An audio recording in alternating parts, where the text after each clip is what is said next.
formación de marketing para microempresa. En este bloque hemos recibido 3 candidaturas.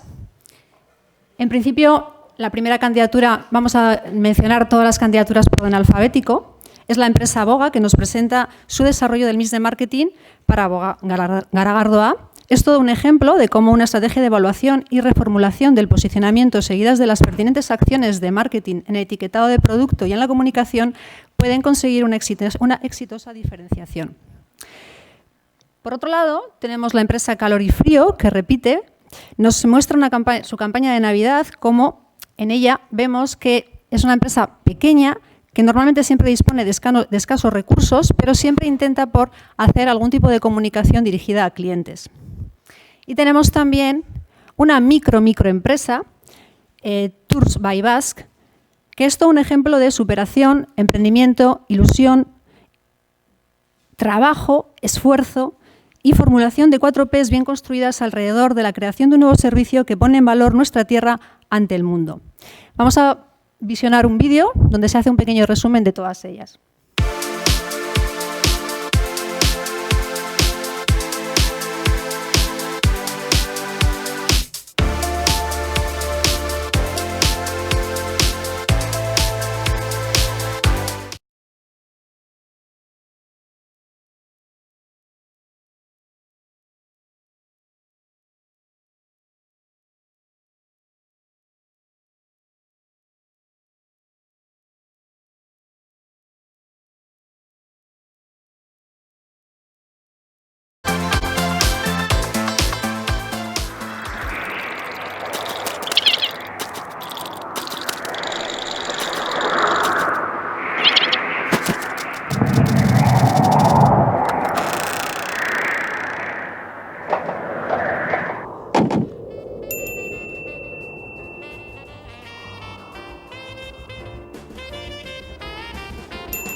Bien, pues el premio Master Marketing PESMES 2019 para la microempresa es para Boga por su campaña de formulación.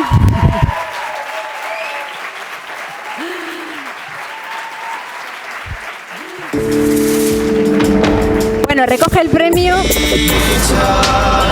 Urtzi Ogalde, responsable de ventas y marketing de Boga y alumno de la 30ª edición del Máster en Boga.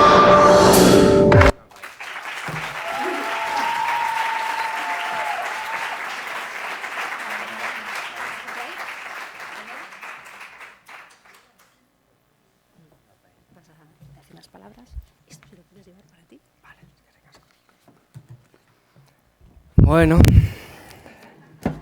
ez dakit ikusten nauzuen, nahiko txikitsua naizelako, baina, bueno, mikroenpresa edo tamaina berekoa. Euskeraz egingo dut, barkatu ez duzuenak ulertzen, baina bestela gero momentutxu baten, cateringean edo laburpena egingo dizuet, bale?